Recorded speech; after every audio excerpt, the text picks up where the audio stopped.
Good morning students, welcome to the class.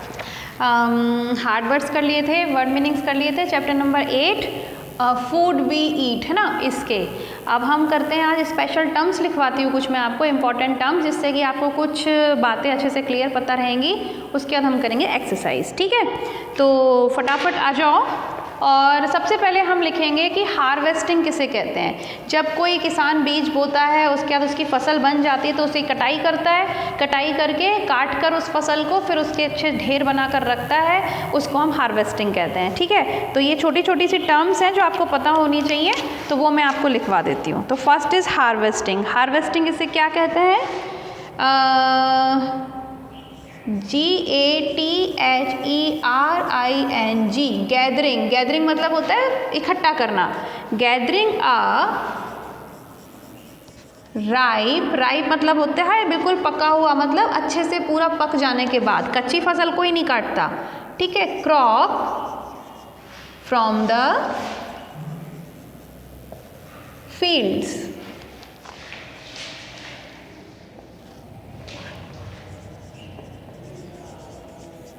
तो ये लिख लीजिए, या इधर लिख देती हूँ FIELDS, फील्ड्स, ठीक है ना।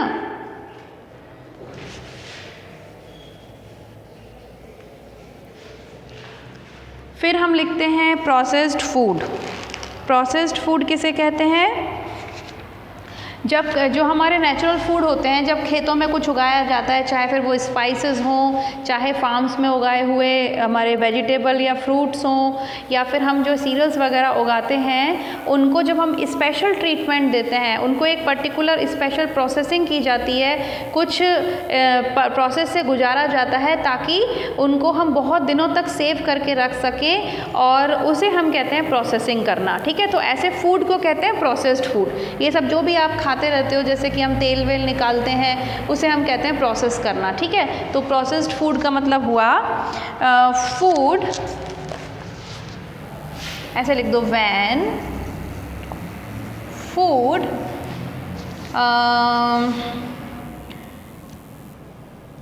Undergo special process, special process और ट्रीटमेंट, ठीक। नेक्स्ट हम लिखते हैं प्रिजर्वेशन ऑफ फूड।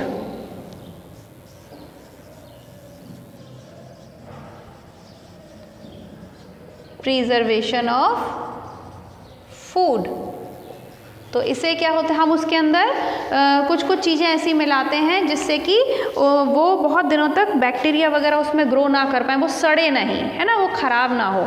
तो हम इसमें लिख सकते हैं कंजर्वेशन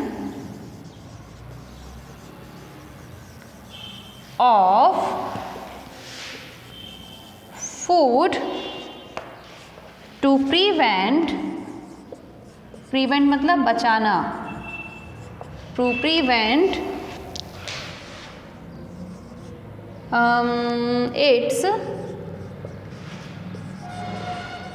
decomposition। अरे यार ऐसे मत लिखो, ऐसे लिख दो टू प्रिवेंट, क्योंकि फिर आप डिकम्पोजिशन नहीं समझ पाओगे। टू प्रिवेंट ऐसे कर दो, the growth of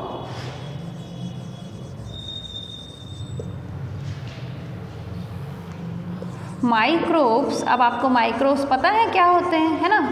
microbes in it, food के अंदर माइक्रोब्स की ग्रोथ होगी अगर, तो ही वो सड़ेगा।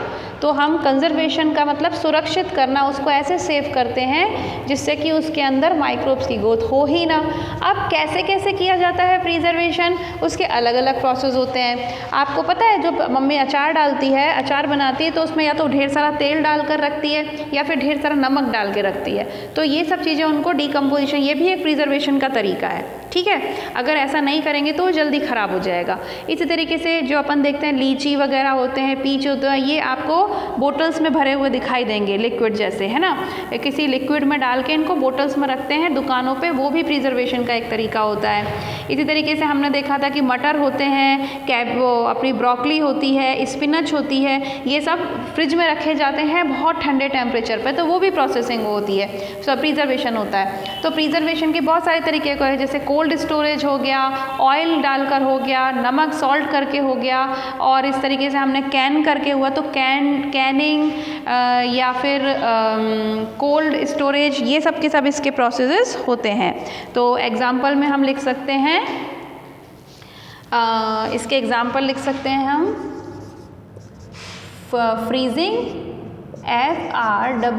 FREEZING, या फिर हम लिख सकते हैं कैनिंग, CANNING एट्सेट्रा।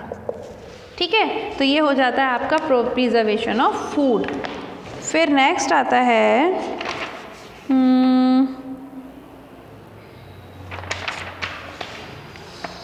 ये लिखवा देती हूँ,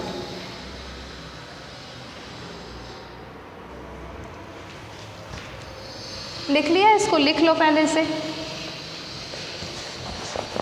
harvesting, gathering a ripe crop from the fields,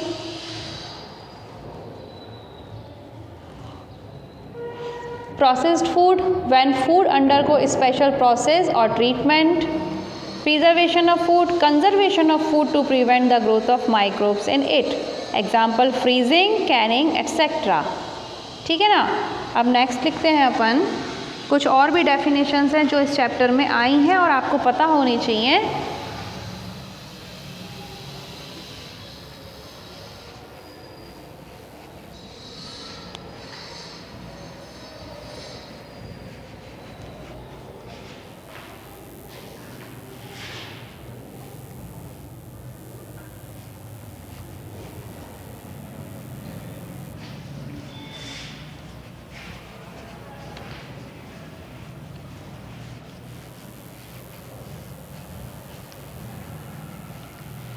इसमें हम लिखेंगे अब एक्सट्रैक्शन ऑफ ऑयल या किसी भी चीज़ का एक्सट्रैक्शन। तो हम क्या कर सकते हैं नेक्स्ट, जो इसमें हम लिख सकते हैं एक्सट्रैक्शन, EXTRACTION। एक्सट्रैक्शन का मतलब एक्चुअली होता है रिमूवल ऑफ समथिंग,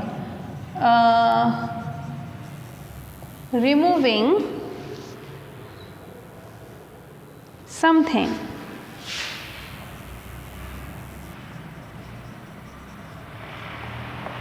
ठीक है, अब एक्सट्रैक्शन ऑफ, ऐसा कर दो,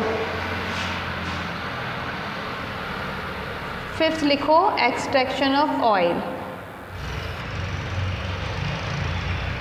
या छोड़ दो इसको, क्योंकि आपको एक्सट्रैक्शन तो समझ में आ ही गया है ना, इसको रहने देते हैं। अब क्योंकि कैसे होता है ये सब आप बड़ी क्लासेस में पढ़ोगे, अभी तो कुछ खास नहीं है इसके बारे में, बस आपको इतना पता है कि जो ऑयल होते हैं वो सीड से निकाले जाते हैं, एक्सट्रैक्ट करके फ्रूट से निकाले जाते हैं। हम लिखते हैं vegetable oil, vegetable oil. Vegetable oil किसे कहते हैं, जो ऑयल्स प्लांट से मिलते हैं हमको, उनको कहते हैं। ठीक है, तो ऑयल डिराइव्ड, डिराइव्ड मतलब होता है किसी चीज़ से मिलना, डिराइव्ड फ्रॉम प्लांट्स। इसके कैसे कैसे एग्जाम्पल्स हो सकते हैं, एग्जाम्पल के लिए हमारे पास है मस्टर्ड ऑयल ना, olive oil, coconut oil etcetera. Olive oil etcetera, ढेर सारे हैं। फिर हम लिखते हैं इसके आगे होलसेलर। होलसेलर किसे कहते हैं, WHOLESALER, होलसेलर। होलसेलर मतलब वो होता है जो ऐसा कोई इंसान या कोई कंपनी जो बहुत सारा सामान बेचती है बहुत बड़े क्वांटिटी में, लेकिन उसकी कॉस्ट कम होती है और वो जनरली रिटेलर्स को बेचती है ना। बड़ी दुकानों से छोटी दुकान वाले सामान खरीदते हैं। अपन जनरली होलसेलर्स के पास नहीं जाते हैं, अपन जनरली किनके पास सामान खरीदने जाते हैं? रिटेलर्स के पास, ठीक है ना। तो होलसेलर आप ऐसे समझ लो सिंपल वर्ड्स में कि होलसेलर बड़ी बड़ी दुकानों वाले लोग होते हैं या कंपनियां होती हैं जो ढेर सारा सामान पूरे ट्रक के ट्रक, मान लो 50 ट्रक खरीद लिए एक बार में, ठीक है। अब अपने बगल वाले अंकल जी जो सब्जी की दुकान है वो थोड़ी ना 50 ट्रक खरीदते हैं। तो जो होलसेलर होता है उसने 50-60 ट्रक एक बार में खरीद लिए, 100 ट्रक खरीद लिए और उसके बाद फिर वो रिटेलर्स को बेचते हैं। ये छोटी दुकान वाले जो अंकल जी लोग होते हैं वो उनसे जाके अपना 100 किलो 100 किलो 200 किलो चीज़ें ले आते हैं बस, और दिन भर उसको बेचते हैं, ठीक है। तो होलसेलर कौन होते हैं? पर्सन्स या कंपनी, ऐसा कोई इंसान या ऐसी कोई कंपनी हु सेल गुड्स मतलब होता है सामान, है ना, goods in large amount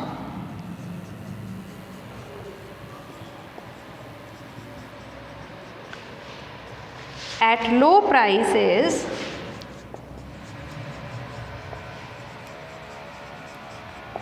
to retailers,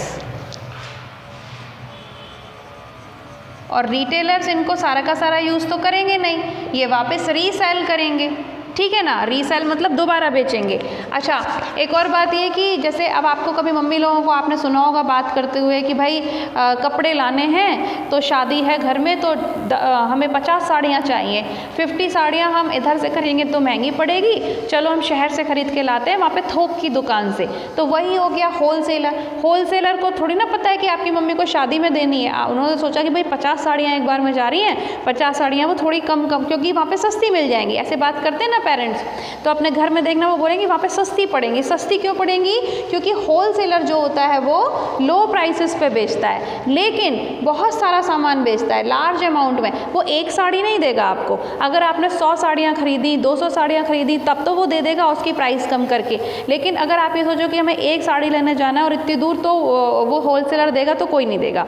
तो वो क्या करता है, लो अमाउंट पर देता है, सॉरी लो प्राइसेस पे देता है, लेकिन बहुत लार्ज अमाउंट में देता है। अब उनसे खरीद लिया रिटेलर्स ने, रिटेलर्स मतलब जो छोटी दुकान वाले। अब हम जाते हैं रिटेलर्स पे, तो ये रिटेलर्स कौन होते हैं? रिटेलर होता है ऐसा कोई इंसान यानी कि person who cell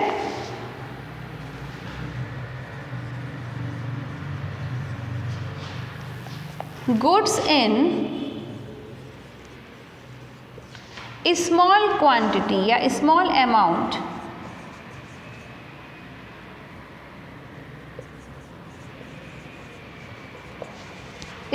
amount for use, consumption लिख सकते हैं।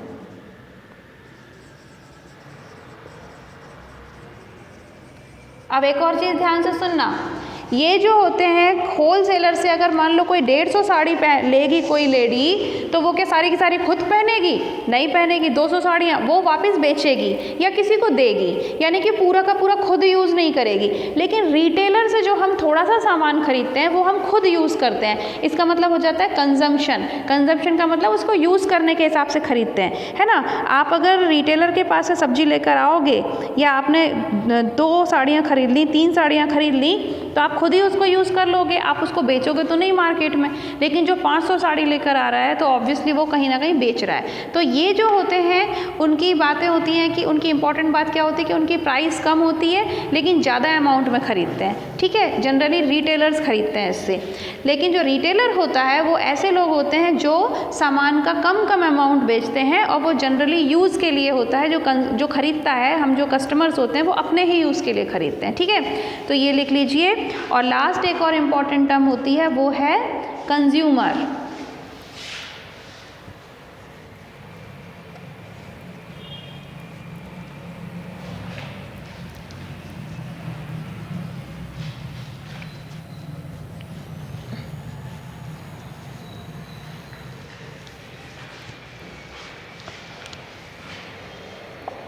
7th होता है आपका consumer.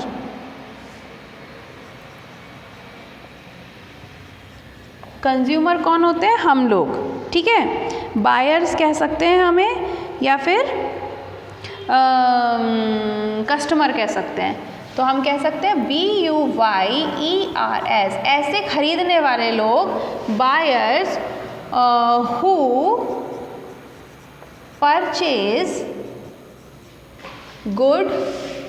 Goods for personal use. अब हम जो सामान खरीदते लाते हैं वो हमारे खुद के यूज़ के लिए होता है, पर्सनल यूज़। अच्छा, एक और है, who sell goods to public, ये इंपॉर्टेंट है, ये लिख लेना। रिटेलर जो होता है वो person who sell goods to public in small amount for consumption. और कंज्यूमर कौन होता है? हम बायर्स होते हैं, हम खरीदने वाले लोग जो कि परचेज करते हैं सामान को हमारे पर्सनल यूज़ के लिए, हम खुद ही उसका यूज़ करते हैं। गेटिंग? तो होलसेलर ने रिटेलर को दिया, रिटेलर ने कंज्यूमर को दिया, ऐसा होता है। So these are some of the important terms you have to have in your mind. ठीक है, लिख लीजिए इसको।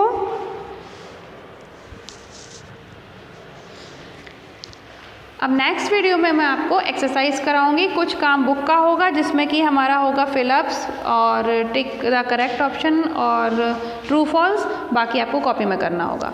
तो इसको लिख लीजिए अच्छे से, neat and clean hand writing में। और अभी आधा काम बचा है जो कॉपी में करना है, वो मैं आपको नेक्स्ट वीडियो में कराती हूँ। तो take care of yourself, keep studying, we will meet in the next video, bye bye.